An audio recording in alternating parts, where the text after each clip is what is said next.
திருப்பதி சென்று வந்தாலே நம்மளுடைய வாழ்க்கையில் திருப்பம் ஏற்படும். திருமலை, திருப்பதி, ஏழுமலையான் கோவில் பூலோக வைகுண்டம் என்று கூட பக்தர்களால் போற்றப்படுது. மேலுமே இங்கு வீற்றிருக்கும் மூலவர் வெங்கடேச பெருமாள் கலியுக பிரதேச தெய்வமாக ஏழுமலை ஏறி வந்து ஏழுமலையான ஒரு முறை தரிசித்தாலும் வாழ்வில் ஏற்றமான நிலையே நமக்கு ஏற்படும். பக்தர்களோட வேண்டுதல்கள் அனைத்துமே நிறைவேற்றி அவங்களோட கஷ்டங்கள் அனைத்துமே போக்கும் தெய்வமாக திருப்பதி பெருமாள் விளங்குவதனால அவரை தேடி பார்த்தீங்களா ஆயிரக்கணக்கான பக்தர்கள் தினமுமே சென்று கொண்டிருக்காங்க. தரிசனம் செய்வது ரொம்ப ரொம்ப புண்ணியம் அப்படின்னே சொல்லலாம். திருப்பதியின் புவியியல் அமைப்பு மற்றும் ஜோதிடவியல் தத்துவங்களின்படி குறிப்பிட்ட 3 ராசிக்காரர்கள் மட்டும் திருப்பதிக்கு அடிக்கடி செல்லவே கூடாது அப்படின்னுமே சொல்லப்படுது. சில ராசிக்காரர்களும் நட்சத்திரக்காரர்களும் திருப்பதிக்கு அடிக்கடி சென்றாலே அவங்க கடனாளி ஆவதோட பொருளாதார நிலையும் தொடர்ந்து சரிந்து கொண்டே இருக்கும் அப்படின்னு கூட சொல்லப்படுது. மேலுமே அந்த எந்தெந்த ராசிக்காரர்கள் திருப்பதி அடிக்கடி செல்லக்கூடாது, ஏன் செல்லக்கூடாது, அப்படி அவங்க மீறி சென்றால் என்ன நடக்கும் அப்படிங்கிறத பற்றி தான் இந்த பதிவின் மூலமாக நம்ம பார்க்க போகிறோம். வீடியோவை ஸ்கிப் பண்ணாமல் முழுமையாக பாருங்கள்.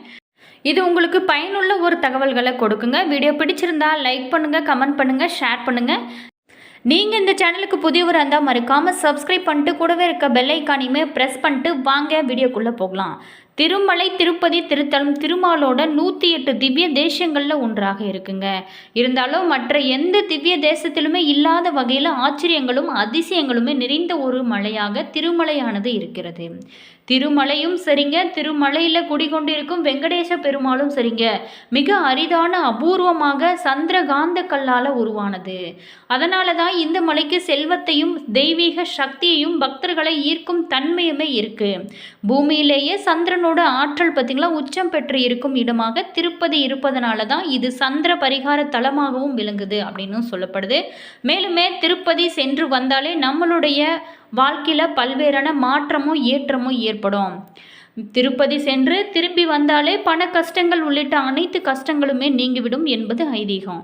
பொதுவாகவே பண கஷ்டத்தில் இருக்கிறவங்க தமிழ் மாதங்களின் முதல் வார திங்கட்கிழமையில் திருப்பதிக்கு சென்று ஏழுமலையான தரிசித்தாலே அந்த ஆண்டு முழு நிறைவடைவதற்குள்ள அவங்களோட பண கஷ்டங்கள் படிப்படியாக குறைய துவங்கும் என்பது நம்பிக்கைங்க. திருப்பதிக்கு சென்றாலே ஒரு நாளாவது திருமலையில் தங்கிதான் சுவாமி தரிசனம் மேற்கொள்ள வேண்டும் அப்படின்னும் சொல்லப்படுது.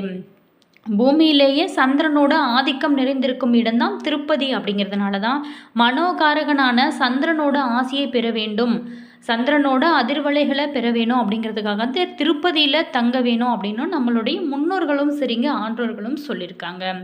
மேலுமே அப்படிப்பட்ட புண்ணியம் நிறைந்த தலத்திற்கு அடிக்கடி சில ராசிக்காரர்கள் செல்லக்கூடாது. அது என்னென்ன ராசிக்காரர்கள்? அதே போல தாங்க ஒரு சில குறிப்பிட்ட ராசிக்காரர்கள் திருப்பதி அடிக்கடி சென்றாலே கடனாடி ஆகிவிடுவாங்க. பொருளாதார நிலை முன்பு இருந்ததை விட குறைந்துவிடும் எனவும் சாஸ்திரங்களுமே சொல்லப்படுது. குறிப்பிட்ட அந்த 3 ராசிக்காரர்கள் வருடத்திற்கு ஒரு முறை திருப்பதி சென்று வரலாம். அதுவே தொடர்ந்து சென்று வந்தால் அவங்களோட வாழ்க்கை சரிவு நிலைக்கு செல்லும். இதனால் பார்த்தீங்களா இவர்கள் திருப்பதிக்கு செல்வதை முக்கியமாக தவிர்க்க வேணும் அப்படின்னு சொல்லப்படுது. சாஸ்திரங்களில் சொல்லப்பட்டதன்படி சிம்மம், தனுசு, கும்பம் ராசி ஆகிய 3 ராசிகள் தான் திருப்பதிக்கு செல்லக்கூடாது எனவும் சொல்லப்படுது. மேலுமே இதுக்கு ஜோதிட ரீதியாகவும் பல காரணங்களுமே சொல்லப்படுது. அது என்ன அப்படின்னா திருப்பதி செல்லக்கூடாத ராசிகளும் நட்சத்திரங்களும் முழுமையாக பார்க்கலாங்க.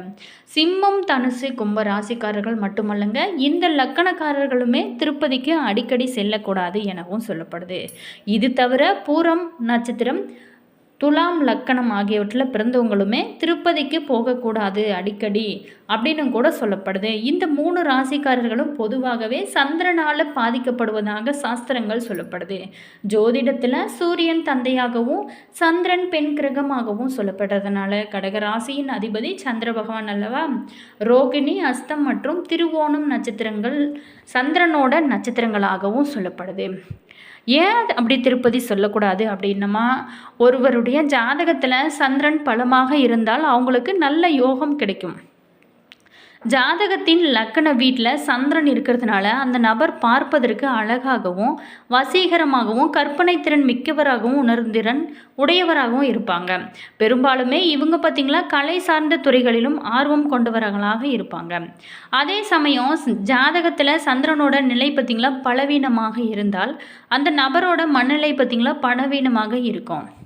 அதனால் பார்த்திங்களா மறதி ஏற்படும். பிரச்சனைகளால் நெருக்கடியான ஒரு நிலை ஏற்படும் போது தற்கொலை கூட செஞ்சு கொள்ளலாமோ அப்படின்னு கூட முயற்சி செய்வாங்க. கடுமையான அந்த மன அழுத்தத்தில் இருக்கிறவங்க அவங்களால தன்னோட எண்ணங்களை கட்டுப்படுத்த முடியாது. சந்திரன் பலவீனமானதுனால விபத்து அல்லது கடுமையான நோய் கூட ஏற்பட வாய்ப்பு இருக்குது. ஸோ சிம்மம், தனுசு, கும்பம் ஆகியவை சந்திர பலம் நிறைந்த ராசிகள். அதனால தான் இவங்க திருப்பதிக்கு செல்வதனால சந்திரனோட நிலை பார்த்திங்களா பாதிக்கப்படும். அதனால தான் இந்த ராசிக்காரர்கள் முக்கியமாக திருப்பதிக்கு அடிக்கடி செல்லக்கூடாது அப்படின்னுமே சொல்லப்படுது. ஆனால் அந்த 3 ராசியை தவிர திருப்பதி சென்றாலே மற்ற ராசிக்காரர்கள் வாழ்க்கையில் மிகப்பெரிய திருப்பம் ஏற்படும் அப்படின்னு கூட கலியுகத்தில் மனிதர்கள் படும் துன்பங்களிலிருந்து பெருமாள் காப்பார் அப்படின்னுமே நம்பப்படுதுங்க. திருமலை வெங்கடேஷ பெருமாளை தரிசிக்கிறதுனால மன நிம்மதி அடைகிறது. சந்திரனோட தாக்கம் மிகுந்த இந்த தலம் பார்த்திங்களா மனதிற்கு இனிமையான அனுபவத்தையுமே கொடுக்கறதுங்க. மேலுமே அலமேலும் மங்கை தாயாரையும் பெருமாளையும் சரியான முறையில் தரிசனம் செய்வதனால முழு அருளுமே கிடைத்தும் பலன்களையுமே பெற முடியும். திருப்பதி சென்றாலே நம்மளுடைய வாழ்க்கையில் கட்டாயம் நல்ல ஒரு திருப்பம் வரும். திருப்பதி தரிசனம் வாழ்வில் ஒரு பெரிய மாற்றத்தை உருவாக்கும் எனவும் சொல்லப்படுது. திருப்பதி பார்த்திங்களா சந்திரன் சக்தி மிகுந்த தலமாக இருக்கிறதுனால அங்கு தரிசனம் செய்வதன் மூலம் மன நிம்மதியானது முழுமையாக நமக்கு கிடைக்கும்.